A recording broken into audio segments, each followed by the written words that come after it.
오늘 우리에게 주신 하나님의 말씀은 신약 성경 로마서 3장 9절부터 20절까지 말씀입니다. 병원에 갔을 때 나는 건강하다고 생각했고 나는 아무 문제가 없다고 건강만은 내가 자신한다. 그리고 다른 것은 몰라도 나는 건강관리를 잘하고 있다. 이렇게 이제 생각하는 그런 경우가 있죠. 그런데 어느 날 뭐가 조금 불편해서 병원에 갔더니 그 예상치 못하게 의사가 굉장히 심각한 이야기를 하는 경우를 이제 이렇게 간혹 그런 경우가 있습니다. 그러면 이렇게 동의하기가 어렵죠. 내가 건강 관리를 얼마나 잘해왔고 또 내가 이렇게 건강한데 조금 이렇게 안 좋은 거 대수로운 일일까? 그런 내 생각이 있어요. 그리고 또 의사의 견해가 있어요. 그리고 정밀 검진을 해보자 해가지고 검진한 이후에 또 의견이 있죠. 그럼 우리는 무엇을 신뢰해야 될까요? 내가 생각하는 나의 몸, 내가 생각하는 나의 건강, 그리고 내가 생각하는 나의 습관, 그런 것들로 인하여서 나는 건강하다. 그 생각을 고수해야 될까요? 아니면은 이 나에 대한 그 검사를 마친 의사 선생님이 하는 말을 들어야 할까요? 어떤 것이 지혜로운 것일까요? 말하나 마나 그 전문가의 의견을 경청해야 회복될 가능성이 높을 것입니다. 우리의 영적인 것도 마찬가지예요. 우리는 우리 스스로 생각할 때 경건하다, 깨끗하다, 의롭다, 착하다, 나 정도만 살면 되는 거 아니야? 나만큼 사는 사람 누가 있어? 그렇게 생각하는 경향이 있을 수 있습니다. 그런데 우리에게 중요한 건 뭐냐? 환자에게 자기의 생각이나 자기의 감정보다도 의사 선생님의 이야기가 어떤가, 그 다음에 여러 가지를 검사한 이후에 의견이 어떤가, 그리고 처방이 어떤가를 경청하고 적극적으로 따르는 것이 중요하듯이 우리가 말씀 앞에서 하나님의 말씀이 나에 대하여 어떻게 이야기하는가를 경청하고 그것을 적극 따르는 것이 지혜로운 자요 바로 중요하다는 것을 깨닫기를 바랍니다. 오늘 이제 하나님께서 바로 말씀이 우리에게 뭐라고 이야기하는가, 오늘 바울을 통하여서 우리에게 뭐라고 이야기하는가를 살펴보는 그런 시간이 되기를 바랍니다. 오늘은 오직 은혜가 필요하다, 이런 제목으로 같이 말씀을 나누고자 합니다.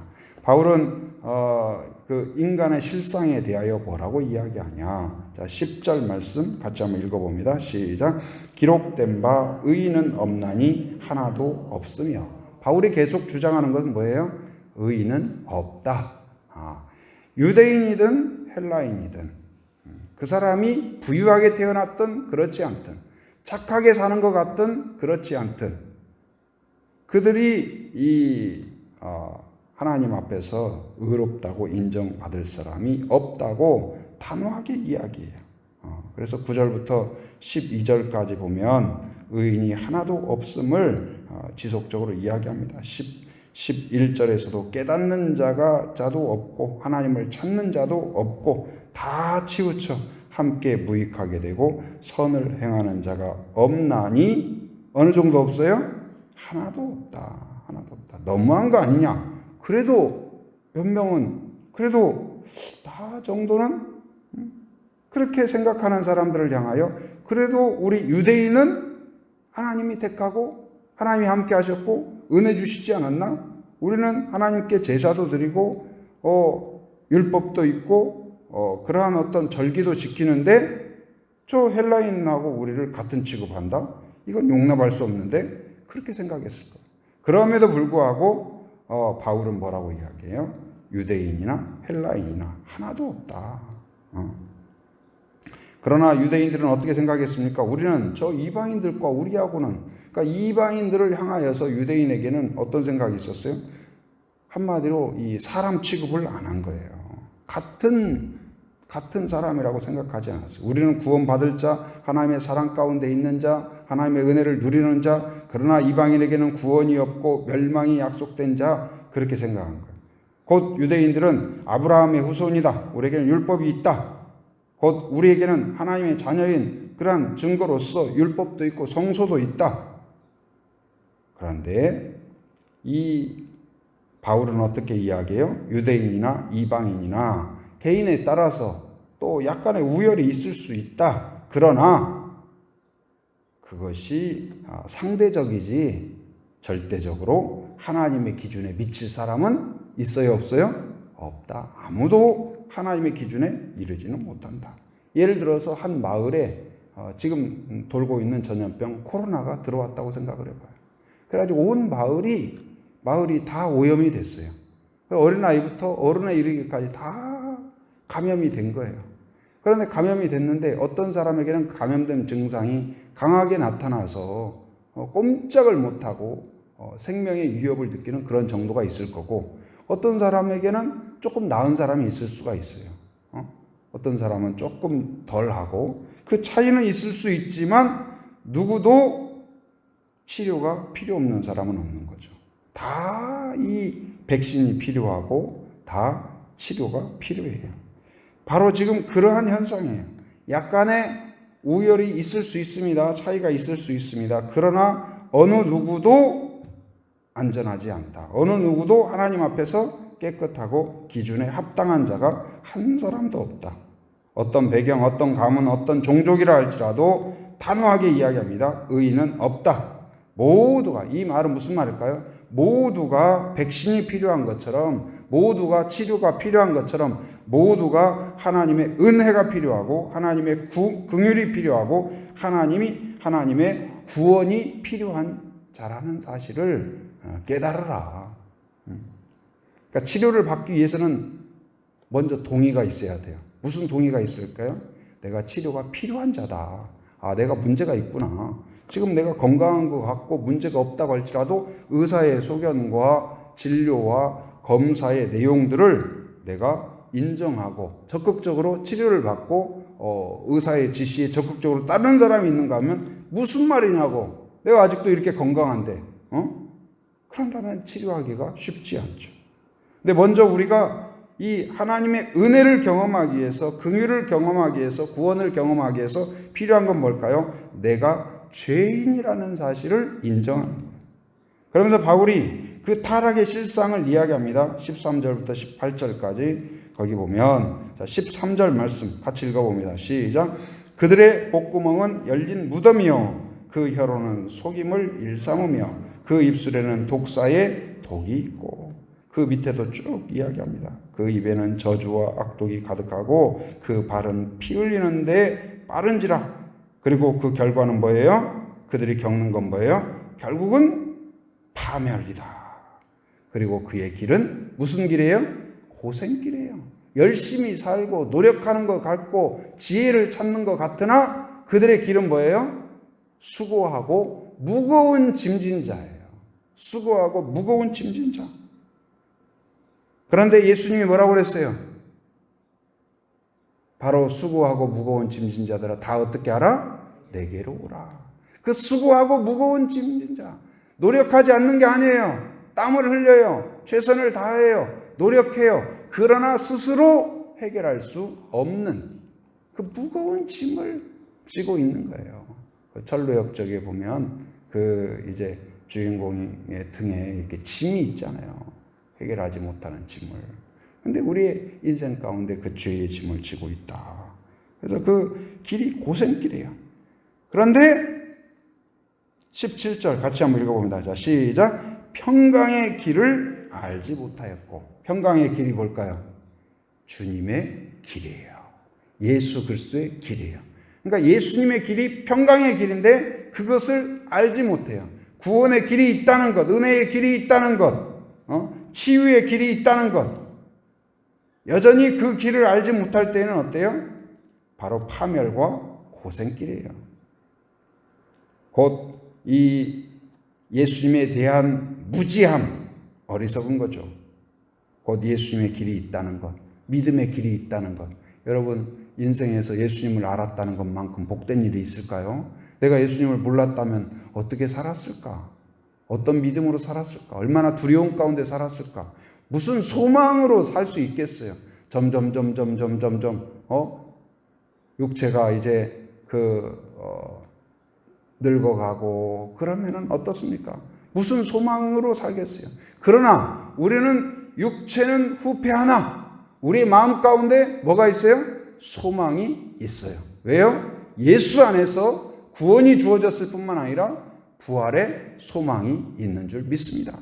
그렇기 때문에 우리가 부유하든 그렇지 않든 건강하든 건강하지 않든 믿음의 사람에게는 다른 사람에게서 찾을 수 없는 소망이 있어요. 기쁨이 있어요. 문제가 있는데 즐거움이 있어요. 그게 신기해요. 고통이 있는데 그 안에서 하나님을 찾는 믿음이 있고 용기가 있고 담대함이 있어요. 그건 어떤 약의 처방이 아니고 사람의 말이 아니고 누구의 길이에요? 바로 평강의 길. 평강의 길. 누구의 길이에요? 예수의 길을 걷는 사람. 그래서 믿음의 사람은 어떤 사람이에요? 바로 이 파멸의 길이 아니라 고생의 길이 아니라 어려움은 있을지 모르지만 무슨 길이에요? 평강의 길을 가는 사람이다. 평강의 길은 무슨 길일까요? 주님과 함께하는 길이 평강의 길인 줄 믿습니다. 바로 그 길이 치유의 길이고 수고하고 무거운 짐을 내려놓는 길인 것이죠.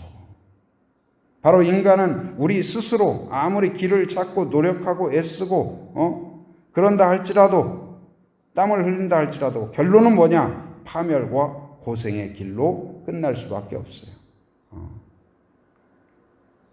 그런데 그러면 우리가 갖고 있는 율법은 유대인들이 우리가 갖고 있는 율법은 뭐 하는 거냐 그러면 뭐 하는 걸까요? 자, 20절 말씀 같이 읽어봅니다. 자, 시작. 그러므로 율법의 행위로 그의 앞에 의롭다 하심을 얻을 육체가 없나니 율법으로는 죄를 깨달음이니라. 율법을 가지고 있다고 해서 의롭게 되는 것은 아니다. 어제도 말씀을 드렸죠. 그러니까 집에 성경책을 많이 갖고 있다고 해서 그 사람이 꼭 경건하냐? 그런 건 아니죠. 약을 처방받아서 가지고 왔다고 해서 건강이 회복된 건 아니에요. 어떻게 해야 돼요? 그 말씀을 순종하고 따르고 믿고 받아들여야 돼요. 성경을 읽고 그 말씀을 내가 받아들일 때 약을 먹은 거하고 똑같은 거예요. 그 치료가 시작된 거예요. 말씀은 살았고 운동력이 있어서 우리가 그 말씀을 듣고 그리고 믿으면 순종하면 우리 안에서 말씀이 우리를 새롭게 하는 것입니다. 바로 율법은 어떤 역할을 할까요? 죄를 깨닫게 한다. 20절에서 죄를 깨닫게 한다. 그런데 이게 굉장히 중요해요. 내가 죄가 있구나. 내가 죄인이구나. 내 스스로 절대로 의로울 수가 없구나. 이걸 깨닫는다는 것. 곧 율법을 우리가 만나고 거울을 보는 건 뭐예요? 마치 거울을 보는 것과 같다고 했잖아요. 거울을 보면 어때요? 거울을 보면 여러분 예뻐집니까? 거울을 한 번 보고 두 번 보고 세 번 보면 예뻐지나요? 예뻐지는 건 아니에요. 그러나 나의 모습이 여기 뭐가 묻었네. 여기가 뭐 이렇게 생겼네. 하고 그것을 알게 해주죠. 알게 해줘서 우리가 손질을 하고 화장을 하고 그리고 뭐가 묻은 걸 떼어내고 씻고 그럴 수 있도록 하는 거지. 거울을 본다고 깨끗해지는 건 아니에요. 아름다워지는 건 아니에요. 그러나 거울을 보지 않는다면 어떻습니까? 얼굴에 묻은 상태로 그냥 돌아다니는 거예요. 묻은 줄도 몰라요. 그게 아주 아이러니하지 않아요? 내 얼굴인데 나만 몰라. 내 얼굴인데 나만 몰라. 내 속을 나만 몰라요. 때로는 우리 사이에서 소문이 다 하는데 누구만 몰라요? 본인만 몰라요. 본인만. 그런 경우가 있죠. 근데 우리는 우리 스스로가 나를 제일 잘한다고 생각하지만 그렇지 않다. 내 몸이니까, 내 습관이니까 내가 제일 잘한다고 하지만 누구 앞에 갔을 때 내 몸의 상태를 알 수 있어요? 의사 선생님 앞에 갔을 때. 그리고 이제 율법은 뭐와 같아요? 건강검진과 같다. 그렇게 생각하시면 될 것 같아요. 건강검진. 건강검진을 하면 어떻습니까? 건강해지나요? 건강검진을 받고 오면 건강해집니까? 그렇지는 않죠. 그러나 건강검진을 받음으로써 뭘 알아요? 내 몸의 상태를 아는 거예요. 내 몸이 건강한가, 문제가 있는가, 치료가 필요한가, 아니면 습관이 잘못됐는가. 그래서 건강검진을 딱 받고 나면 지금 우리나라는 그래도 이제 좋아져서 1년에 한 번씩 그 의무적으로 이제 그 1년이나 2년에 한 번씩 받도록 하잖아요. 받으면 막 내시경하고 불편하죠. 그런데 그래도 또 하고 나면 하고 이제 뭐 문제가 없다가 막 또 안심이고 또 그냥 그 혹시나 무슨 문제가 있을까 긴장하기도 하죠. 그러면 이제 다 검사하고 자료 엑스레이도 찍고 CT도 찍고 뭐 피 검사도 하고 또 무슨 뭐 상황이 있다 그러면 정밀 검사도 하고 그리고 이제 의사 선생님이 이제 그걸 보고 차트를 보고 엑스레이를 보고 평가를 해주잖아요. 그러면 뭐 이 엑스레이 찍어놓은 거 보면은 엑스레이는 왜 컬러가 안 나오는지 모르겠어요. 흑백으로 된 거. 그건 거 같은데 그걸 보고 또 해석을 해줘요. 여기 보이시죠? 근데 뭐 보이시죠? 하는데 잘 모르겠어요. 근데 그걸 보고 여기가 이상이 있다? 없다. 문제가 있다? 없다. 또 그 다음에 이렇게 해야 된다. 의견을 주잖아요. 우리의 몸의 상태, 병의 상태, 건강 상태를 보여주죠. 건강검진을 한다고 해서 치료가 되는 건 아니에요. 회복이 된 건 아니에요. 그러나 나의 상태를 아는 그것이 있죠. 곧 율법이 있다고 해서 율법을 내가 뭐 외운다고 해서 암송한다고 해서 우리가 깨끗해지냐 그런 건 아니에요. 그러나 그것이 우리의 상태를 알게 한다. 깨닫게 한다. 그리고 그것을 믿음으로 받아들이면 치료가 시작되는 거예요. 곧 이제 이 상태를 알고 그래서 첫 번째로 무슨 지금도 코로나가 무슨 위험이 있다 하면 어떻습니까? 다 검사를 하잖아요. 먼저 검사를 해서 음성이 나왔다, 양성이 나왔다, 격리를 하고 그 다음에 확진이 됐다, 안 됐다, 그걸 선포해 주잖아요. 근데 문제가 있다, 그러면 어떻습니까? 이제 치료가 시작이 되는 거죠. 마찬가지예요. 그런데 문제는 뭐예요? 이 세상에 누구도 오염되지 않은 사람이 있다, 없다? 없다. 그렇기 때문에 우리가 이 말씀을 함께함으로써 깨달을 것은 뭐예요? 모든 사람에게 구원의 길이 필요하다. 평강의 길이 필요하다. 곧 예수님이 인식하는 우리에 대한 인식이 뭐예요? 수고하고 무거운 짐진 자예요. 누구도 그 짐을 해결할 수 없는 무거운 짐을 지고 있어요. 죽음의 무거운 짐, 두려움의 무거운 짐, 절망의 무거운 짐. 그런데 그 짐을 내려놓는 길이 무엇일까요? 십자가 앞에 내려놓을 수가 있다. 예수님께 내려놓고 이제는 평강의 길, 의의 길, 자유의 길, 소망의 길을 걸어가라. 그 은혜의 초청이 예수 안에서 이루어진 줄 믿습니다. 곧 이제 이 오늘 말씀을 통하여 바울이 우리 스스로를 바라보면 우리 안에 있는 어떤 것도 소망이 없고 바로 이제 이 건강하다, 안전하다 말할 수 없지만 그러므로 우리에게는 누가 필요하다는 걸 깨닫게요. 바로 예수 그리스도가 필요하다. 해독제가 필요하다. 지금 이 코로나19도 지난번 전에 그 어떤 의료진이 그렇게 이야기하더라고요. 사실은 그렇게 복잡한 게 아닌데 이게 문제가 뭐냐면 경험이 없는 거예요. 이 바이러스에 대한 경험이 없다 보니까 치료제나 이것이 지금 개발이 안 되니까 문제인 거예요. 근데 치료제만 개발이 되면 이게 또 별거 아니라는 거예요. 이게 곧 치료제가 있느냐 없느냐 적절한 있느냐 없느냐가 문제인 거지 이 질병의 크기가 문제가 한 것이 아니라 문제는 뭐예요? 치료가 가능하냐 가능하지 않느냐, 수술이 가능하냐 가능하지 않느냐, 살릴 수 있느냐 살릴 수 없느냐. 그런데 바로 우리의 죄가 크냐 작냐 그것이 문제가 아니라 이 죄를 해결할 수 있느냐 없느냐. 무엇으로 해결할 수 있을까요? 바로 예수님만이 길이요 해독제가 되는 것을 믿으시기 바랍니다. 구원의 길인 것을 믿으시기 바랍니다. 평강의 길인 것을 믿으시기 바랍니다. 예수님을 내 안에 영접함으로 이제 그 죄의 길에서 의의 길로 소망의 길로 바로 이 구원의 길로 평강의 길로 걸어가게 되었음을 기억하고 그리고 그것을 기뻐하고 즐거워하고 또한 권면하고 축복하는 그러한 성도가 되기를 주님의 이름으로 축원합니다. 은혜로우신 아버지 하나님 감사합니다. 오늘도 새 아침을 우리에게 허락하여 주시고 말씀으로 기도로 시작하게 하심 감사합니다. 하나님 의인은 없나니 하나도 없다는 절망적인 선포가 있으나 그러나 하나님 그 가운데에서 우리에게 평강의 길을 주신 줄 믿습니다. 예수님으로 인하여 은혜가 주어졌고 긍휼이 주어졌고 구원이 주어졌음을 기뻐하며 감사하는 저희들 되게 하여 주시옵소서. 이제는 두려움과 염려와 절망이 아니라 예수 안에서 구원받은 자로서 은혜 받은 자로서 또한 긍휼을 입은 자로서 감사와 찬송을 올려드리는 온전한 예배자가 되게 하여 주옵소서. 내가 또한 그 평강의 길을 갈 뿐만 아니라 그 구원의 확신으로 감사로 많은 사람들을 축복하고 인도하고 권면하는 주의 축복의 통로가 되게 하여 주시옵소서.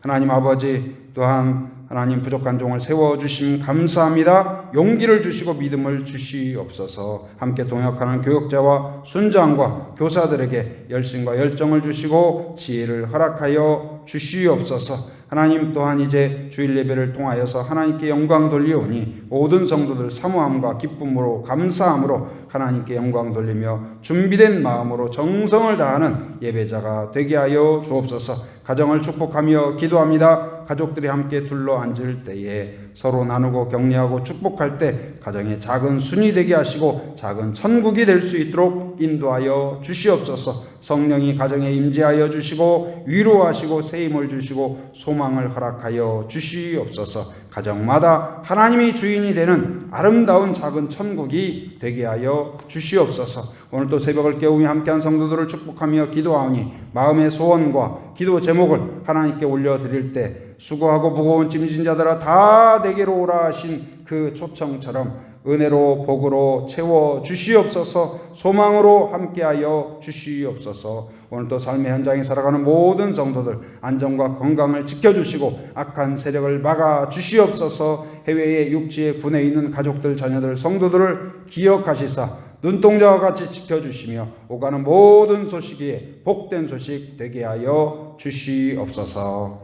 지금은 우리 주 예수 그리스도의 은혜와 하나님의 풍성하신 사랑과 성령의 교통하심, 인도하심의 역사가 오직 예수 안에서 소망을 얻고 긍휼을 얻고 구원을 얻은 자로서 온전한 예배자가 되기로 결단하는 한 사람 한 사람 머리 위에, 가정 위에, 일터 위에, 사역 위에 지금으로부터 영원토록 함께 하시기를 간절히 축원하옵나이다. 아멘.